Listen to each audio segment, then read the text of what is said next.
Пляжная полоса составляет 47 километров. Захотелось просто жить в стране, где у тебя есть какие-то права. Мы взяли билеты в Аргентину. За неделю до отлета у нас там сгорела квартира. У нас чуть не погиб пес. Был вообще жуткий пожар в день рождения жены. Это нужно действительно принять решение. Если ты уже сел в самолет, который тебя потащит на другой континент, назад дороги нет, только в гости.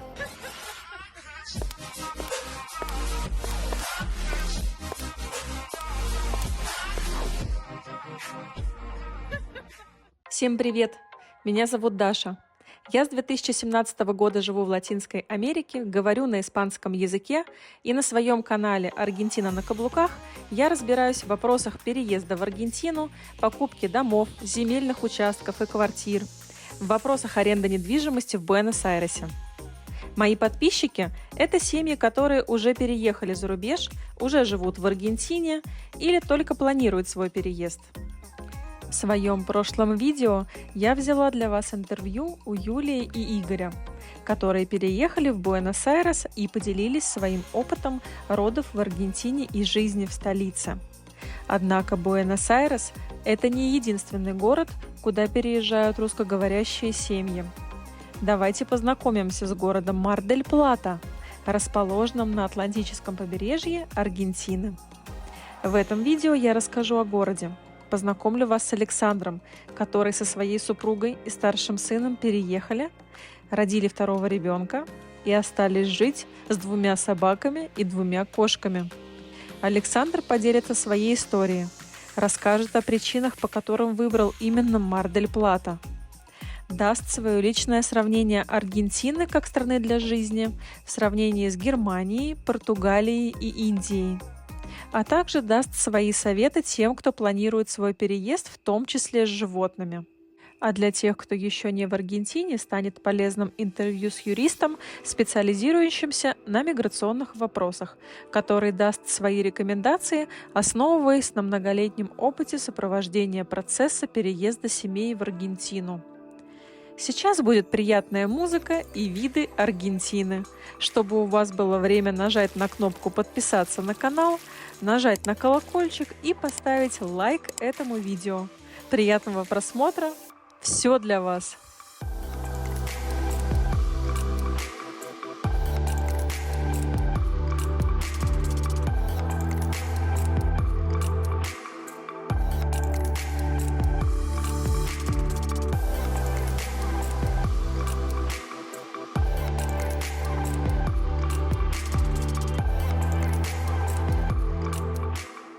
Средняя температура воды в океане с декабря по февраль, то есть в летний период, колеблется от 19 до 22 градусов. Через свой фруктово-овощной пояс Мар-дель-Плата не только является самодостаточным городом, но и поставляет свою продукцию в город Буэнос-Айрес и другие важные города региона.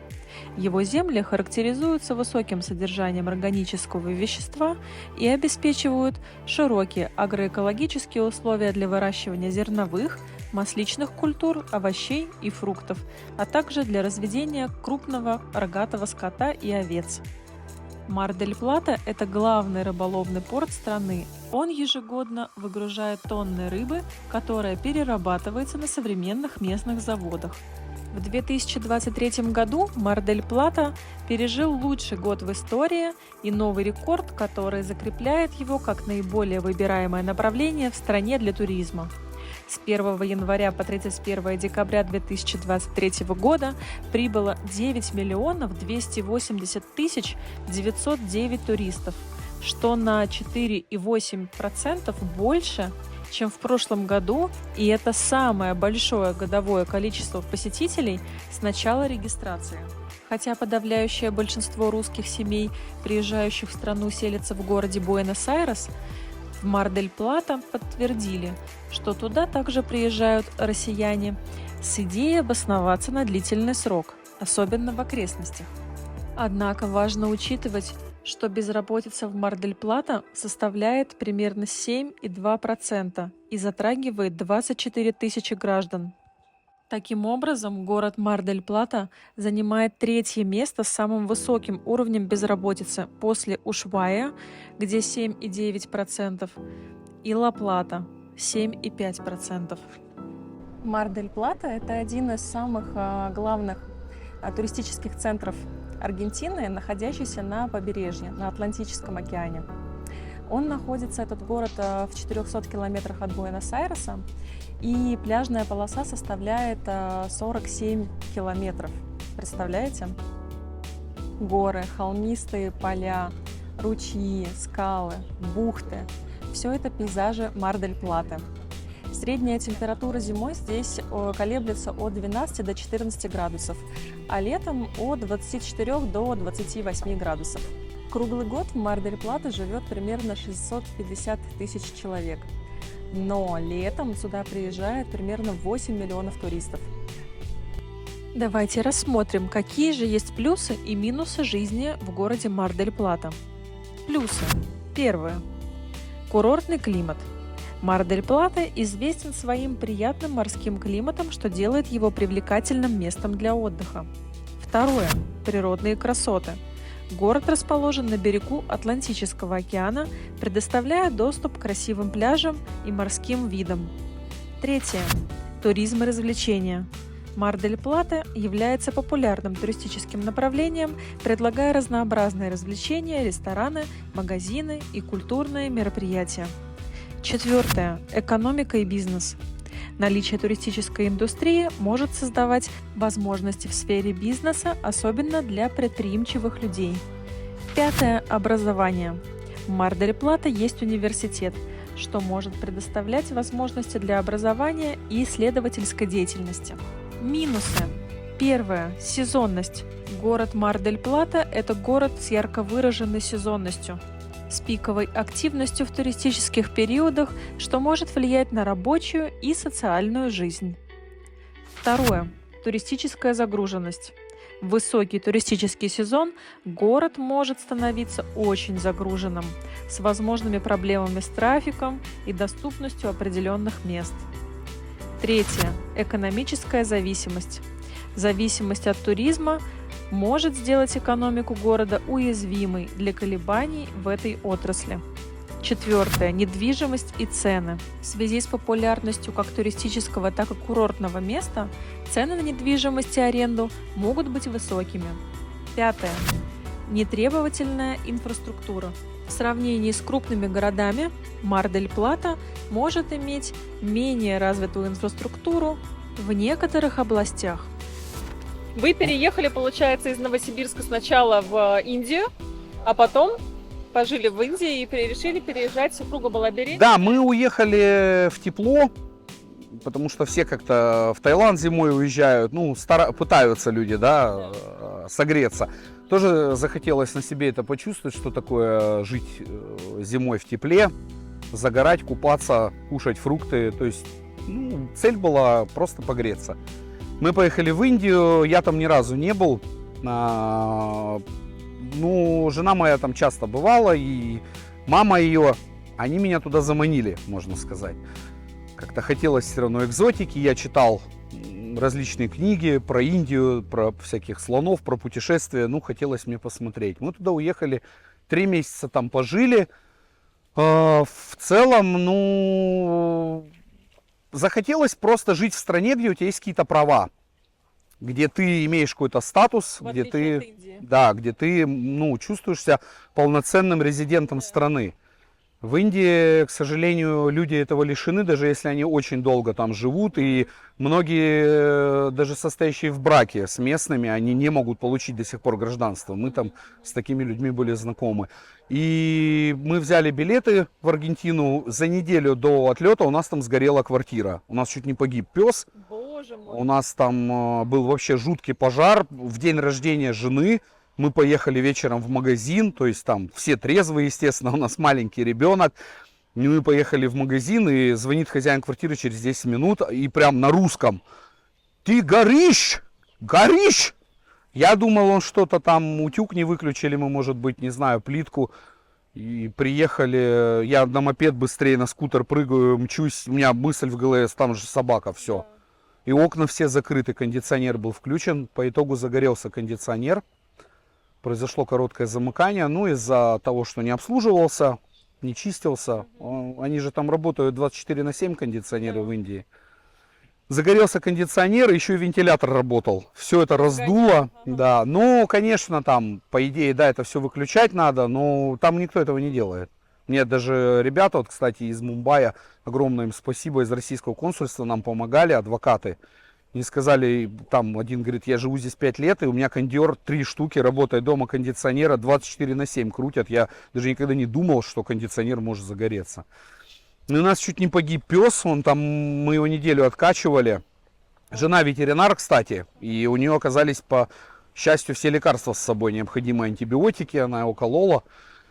И он там с нами, он надышался, да, он плевался черным этим дымом, гарью, он весь был в пепле. Я его туда прям на руках вытащил, он 42 килограмма весит. Вообще удивительно, как он выжил просто, там даже все удивлялись, вообще. Там, ну, пластмасса горела. И он такой бодрый был сначала, первые минут 40, он даже, ну, на адреналине, видимо. Побегал там, в туалет сходил, как это называется, по собачьи. А потом давай кашлять, слег, и все, он ничего не ел, не пил, скулил во сне, но он обжег, видимо, всю гортань. Страшно было очень. И мы оттуда прилетели сюда. Так вот, в общем, моя история такая, можно сказать, интересная про Аргентину, потому что мы не из России напрямую, кто-то из Турции прилетает, кто-то из Армении, кто-то из Грузии. Но у нас произошло именно на контрасте, на жестком контрасте. Мы почувствовали на себе, что такое быть бесправным человеком, так как помимо того, что мы до этого понимали, что это перчатка, кстати, что нужно как-то легализоваться, хотя бы ВНЖ, да, иметь в какой-то стране. То есть, когда произошел этот пожар, мы на себе ощутили вот эту индийскую сказку, в кавычках. Если читали книгу «Шантарам», там описывается индийская тюрьма, и ты сразу начинаешь это вспоминать. Ты понимаешь, насколько ты мелкий человек в этой стране. Нам сказали, что вот ваш хозяин квартиры, это доктор, у него клиника, он уважаемый человек, он богатый, и к таким людям всегда у полиции хорошие отношения, и сказали сразу соотечественники наши, которые там в Гоа проживали, что виноваты вы, не отвертитесь. Полиция будет считать вас виноватым. Здесь всегда виноват. Нужно компенсировать теперь да. Все это? Он с меня трясет по сей день, он мне пишет всякие угрозы. Там, да, я ему говорю, дорогой друг, у тебя как минимум должна была быть страховка. У нас сгорели детские вещи, игрушки. Ребенок полуторагодовалый остался на улице вечером. Мы просто, жена вся в слезах, с пузом. Нам негде спать, пес умирает. Это ужас вообще там. У нас уже были на момент того, как произошел пожар, у нас уже были билеты куплены. Мы собирались уезжать в Мумбай. Мы уехали через 2 дня после того, как у нас сгорела квартира. И мы улетели оттуда из Мумбаи в Аргентину. Так вот, приехав в Буэнос-Айрес, я почувствовал такой, я не знаю, как это сказать, я почувствовал такой прилив радости и счастья, который я не почувствовал, если бы я прилетел сюда напрямую из России, даже из Турции, из Грузии, из Армении. Да, это не Европа, да, это там не Германия. Я очень люблю Германию, Португалию, Испанию. Это мои 3 любимых страны по разным причинам. Это не Португалия, это не Испания, но, блин, это что-то особенное. Здесь было тепло. Здесь было чисто, и ты приезжаешь из Гоа, где там горы мусора просто, стекол, вообще просто жуть. И видишь чистоту. То есть сейчас глаз уже замыливается, и нам кажется, да, Аргентина грязненькая. Нам многие говорили, кто здесь живет давно, что да ну, здесь не особо убирают. Говорю, ребят, вы в Индии были? Я вот 3,5 месяца там прожил, мне хватило. Когда мусор лежит просто везде, ты не можешь вот такую поляну найти, чтобы погулять с собаками, ты не можешь ее найти. Ее не существует. На пляже, да, может быть только. Ну, по крайней мере, я ничего не нашел. Пляжа тоже грязная, там много мусора выносят. Поближе к воде, да, может быть, вот эта вот береговая линия, такая узкая полоска, но, опять же, она людьми наполнена. Там жарко, это песок. А вот чтобы ты вышел на природе, вот как здесь, например, погулять там с собакой, покидать какую-то игрушку, чтобы ты ребенка босиком мог отпустить. Ну, мне такое не попалось. Я не буду за всю Индию говорить. Может быть, там есть города, конечно, чистые. Конкретно вот где мы были, где мы жили. Мы были в Дели, мы были в Гоа, мы были в Мумбаи. Грязь, ужасная грязь. И воздух тоже плохой. Вот. Да, мы нашли сразу здесь человека, который занимается помощью породам. Как минимум просто для того, чтобы было спокойнее, потому что она и переводчица, сопроводитель. И нам попалась очень хорошая девушка. Она здесь живет 30 лет в Аргентине. Она из Украины. Она прекрасно знает кастижана, местный язык. Она знает культуру людей. И несмотря на то, что она не являлась на тот момент профессиональным сопровождающим, это был ее первый опыт. Она, можно сказать, чувствует себя в своей тарелке. С ней было приятно и спокойно. И родили мы в платной клинике. В Буэнос-Айресе. Здесь, в Мар-дель-Плате. Да, в платной. Мы сразу приехали в Мар-дель-Плату. Мы в Буэнос-Айресе переночевали буквально, отдохнули от перелета и поехали сразу в Мар-дель-Плату. Город Мар-дель-Плата нами был выбран, потому что он находится на берегу океана, а любой сибирский человек, мечтающий переехать, если он хочет, переехать из Сибири, он хочет жить, наверное, на берегу моря. Ну, такой пунктик, галочка, казалось бы, из детства. В то же время чистый воздух, очень чистый, свежий воздух. Здесь нет никаких производств, здесь не жгут мусор, как в Индии, например, костры или мусорные полигоны. В России здесь очень чистый воздух. Вечером продувает, вот сейчас можете даже чувствовать, свежий воздух прям идет, тем более в лесу, с океана. И мы тут радуемся прям этому. Мар-дель-Плата была выбрана, да, потому что находится на берегу океана, потому что спокойный морской город. Возможно, мы отсюда уедем. Я не говорю, что... У меня нет ощущения, что здесь хочется в Мар-дель-Плате всю жизнь находиться, но пока мы здесь отдыхаем, наслаждаемся. И сейчас мы находимся в таком самом, наверное, не экологически чистом, а зеленом районе Мар-дель-Плата, да? Вот этот Боске. Боске Перальта-Рамос, да. Боске в переводе у нас означает лес. Да. Это мы уже выучили. Это лес Перальта-Рамоса. Был такой деятель известный в Мар-дель-Плате. Это раньше был огромный природный парк, заповедник, и в 50 каком-то году прошлого столетия здесь разрешили строительство жилого сектора и построили дома. Половину района только заняли, другая половина находится по-прежнему в заповедной зоне, она ограждена забором.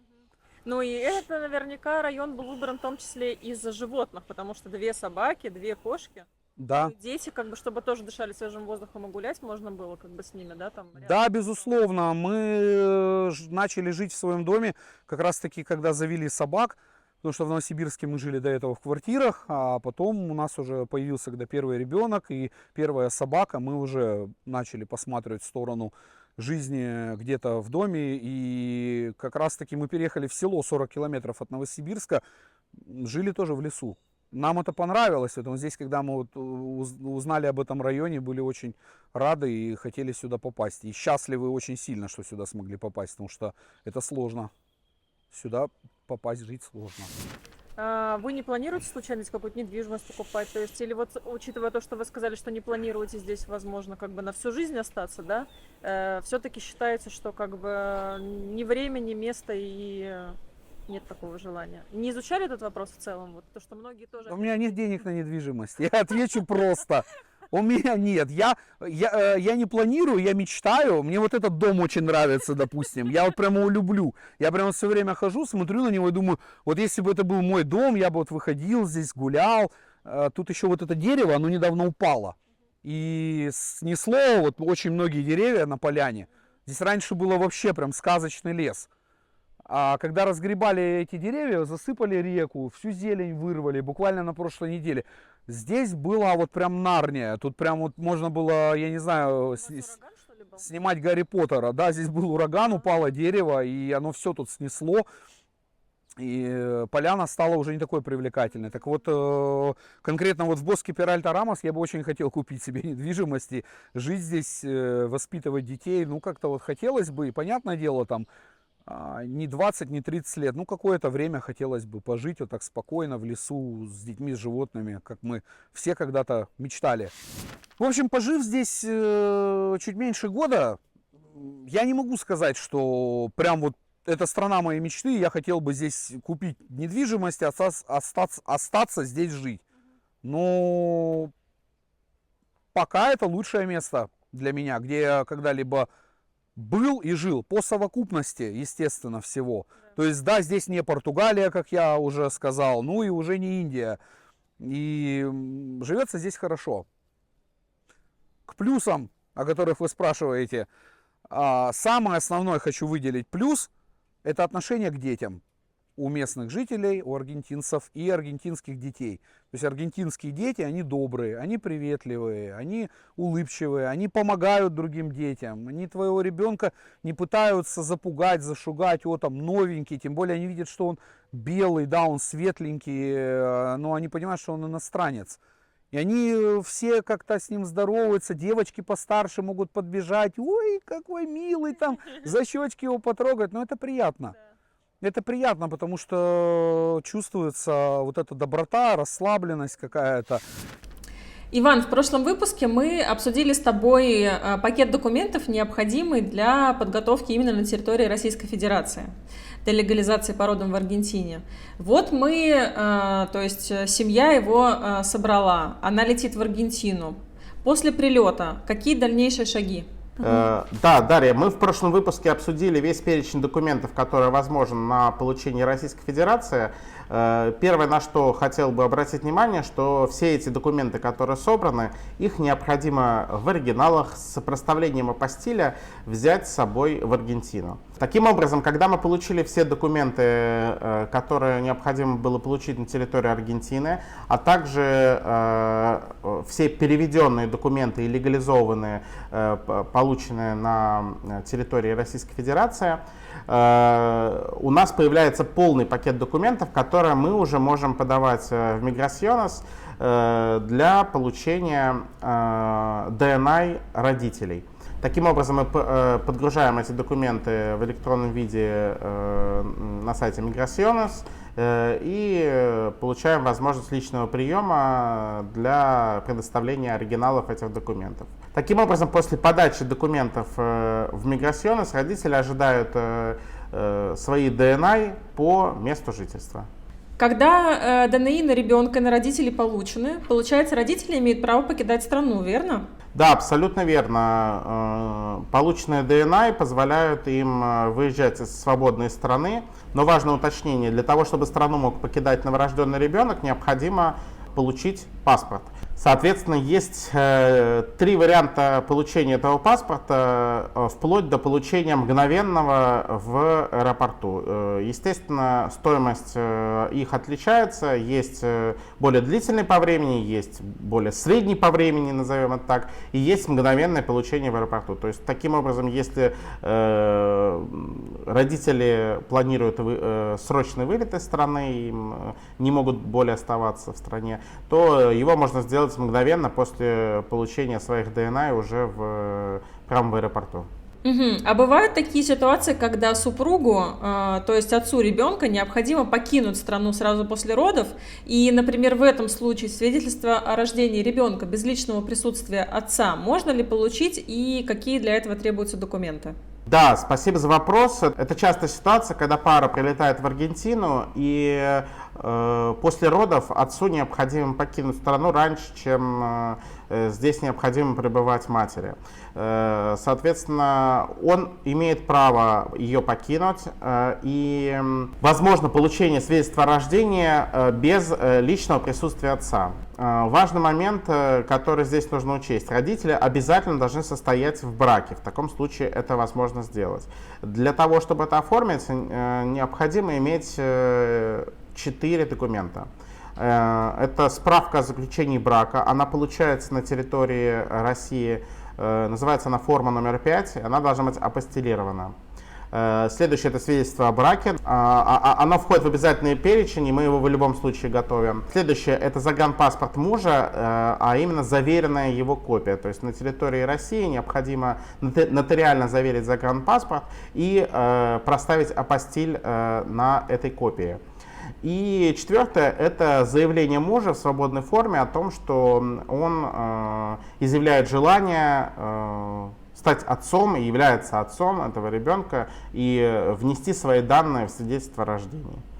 Собственно, вот это 4 документа, которые понадобятся для такой процедуры. Но, опять же, я рекомендую этот вопрос уточнять либо в самой клинике, которая будет оформлять документы, либо обратиться к сопровождающим или юристам, которые вас сопровождают, чтобы отдельно, заранее, до вылета из страны, этот вопрос учесть, обговорить и подготовиться к нему. То есть, получается, когда ДНИ получены, родителям аргентинца можно рассчитывать на получение гражданства? Да, абсолютно верно. Это финишная прямая для получения родителями гражданства Аргентины. То есть уже после получения ДНИ можно формировать пакет для подачи в судебные органы и получения заветных паспортов. Это можно делать как лично и находиться в момент рассмотрения этого дела на территории Аргентины. Также это может делать представитель, либо местный адвокат, которому доверено сопровождение этого дела. Ну, напомню, что рассмотрение этих дел обычно происходит от 6 месяцев начиная, ну и дальше до года, 1,5 лет.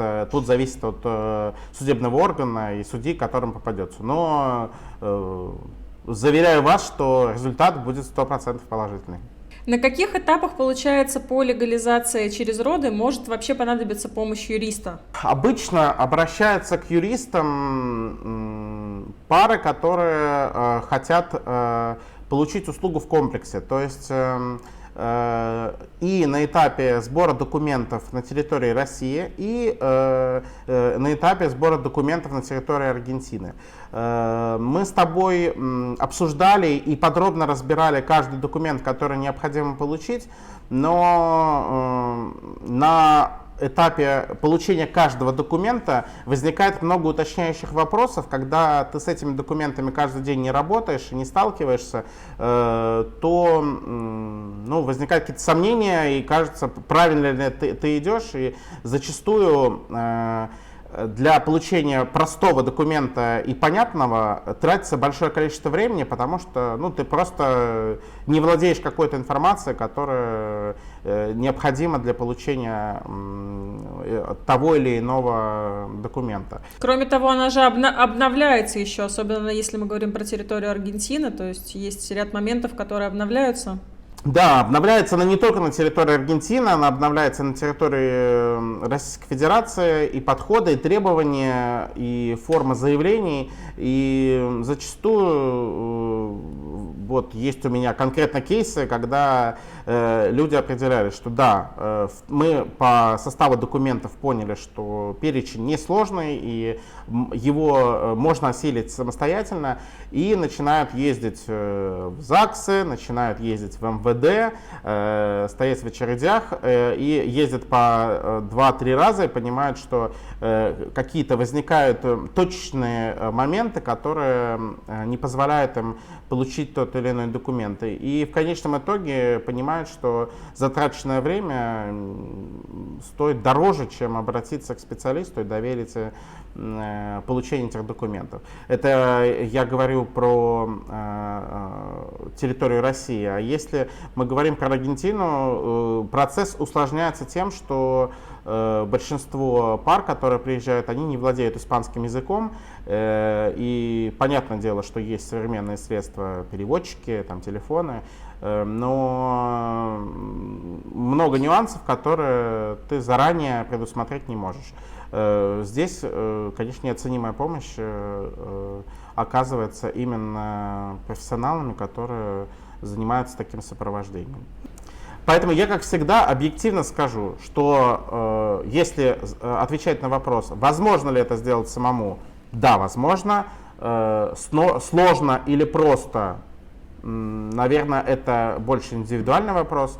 А требуется ли привлекать юриста и помощника, который на каждом этапе вас сопроводит и сэкономит ваше время и нервы, я однозначно отвечу, что да, такой специалист необходим, и ну, его помощь имеет большое значение при исходе такого важного мероприятия, как роды, потому что помимо юридического аспекта, здесь есть много медицинских моментов, которые важно учесть. Об этом надо помнить, что здесь не только время и деньги, а и здоровье будущего ребенка ставится на кон. Да, я в целом на самом деле соглашусь, но на самом деле я при этом знаю достаточно большое количество пар, которые прошли этот путь самостоятельно, и в том числе наше видео, и там то видео, которое я сейчас записываю, да, оно как раз-таки в помощь таким парам, которым наоборот, ну, некоторые есть пары, которым интересно проходить этот путь самостоятельно, на самом деле. Это не всегда вопрос финансов или там какого-то страха, предположим, да, что что-то окажется не так быстро или не так эффективно, не так верно, как может быть. Вот, действительно, есть те, кто приезжает и хочет пройти просто самостоятельно процесс. Сейчас большое количество есть ресурсов, через которые можно узнать об этих тонкостях и по документам, и по выбору клиники, по выбору сопровождающего, по тому, как подготовить какие-то дополнительные там документы, справки и подготовиться к родам самостоятельно. Вот, это видео, в принципе, тоже направлено как раз-таки для того, чтобы осветить эти моменты и подсказать, где можно обратить внимание, на что можно обратить внимание, где какие тонкости и нюансы могут быть, чтобы, соответственно, самостоятельно было проще пройти этот путь. Вот, поэтому в том числе, да, какие-то вопросы я сейчас задаю, и хочется, чтобы те все-таки, кто принял решение проходить путь самостоятельно, приезжать в Аргентину и в том числе рожать ребенка здесь, в Аргентине, да, они были подготовлены и спокойно себя ощущали, понимали, что есть вещи, которые можно предусмотреть и на которые можно обратить внимание и быть к ним готовым. Да, Дарья, я с тобой полностью согласен. Я надеюсь, что мы постарались осветить важные моменты, о которых стоит не забыть, и что наше видео будет полезно. Хотел бы также отметить, что я и вот в ранние выпуски, с которыми мы с тобой записывали, читаю комментарии и стараюсь на них отвечать, поэтому если какие-то точечные вопросы возникают, то пишите, я с большим удовольствием помогу, отвечу на них, и надеюсь, что это будет полезно, и еще больше пар смогут реализовать свою мечту по легализации в Аргентине и родят прекрасных малышей, которые будут иметь двойное гражданство и иметь возможность путешествовать, познавать мир и получать позитивные эмоции. По недвижимости, опять-таки, особенности то, что вы у моря живете, какая-то влага, плесень, вот это вот качество как бы сантехники в городе. Вот вы когда искали себе дом, квартиру, смотрели, наверное, разные варианты жилья, вы что-то тоже сталкивались с какими-то особенностями Мар-дель-Плата? Слушайте, здесь многие жалуются на повышенную влажность, но, наверное, они нигде не были, эти люди, в других местах, которые жалуются. Я, как человек, который жил в Сочи, я могу сказать, что здесь не влажно. Здесь вообще классно, мне комфортно, ну, по климату мне здесь комфортно. Здесь есть нашествие комаров, но, опять же, в лесу, прям сильное нашествие, ощущение, как будто ты где-то в Томск приехал на рыбалку. Ты репеллентами вот так весь брызгаешься и не помогает. Был дождь, 10 дней шли дожди, вот летом, буквально недели 2-3 назад.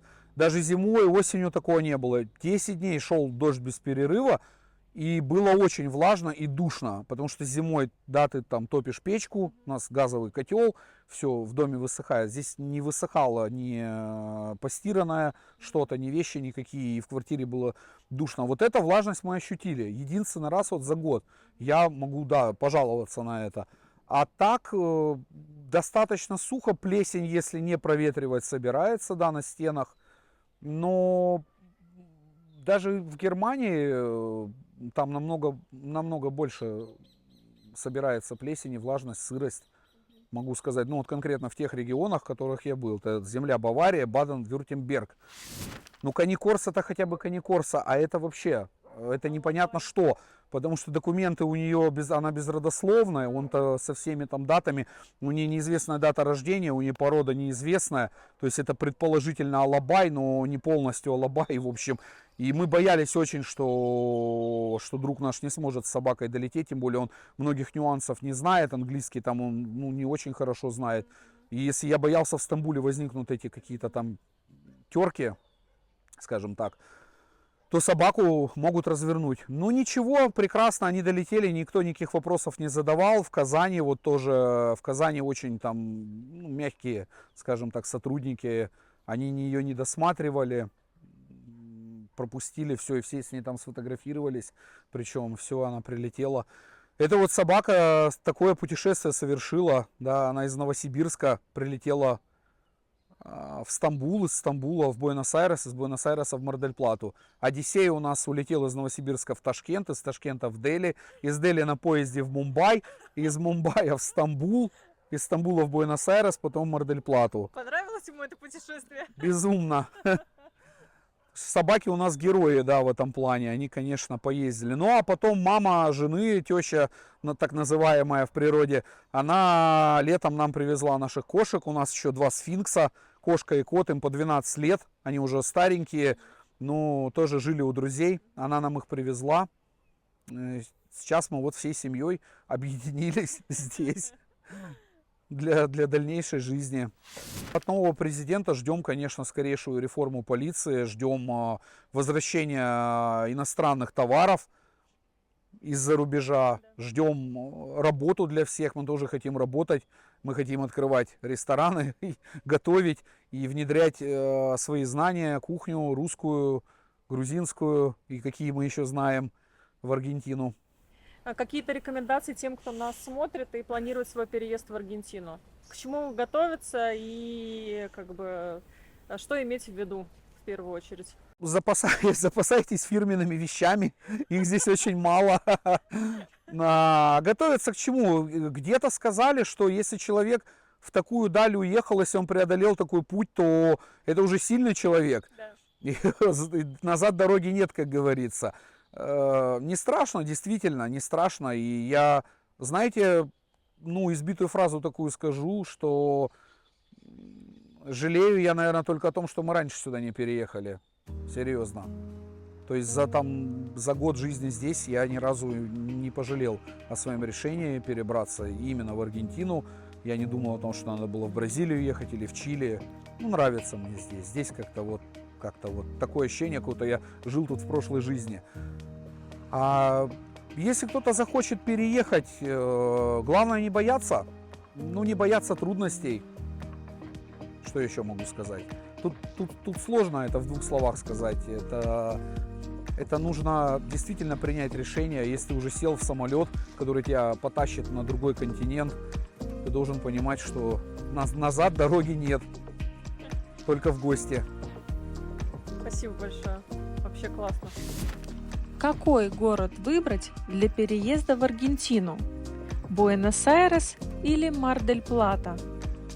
Это зависит от ваших предпочтений и приоритетов.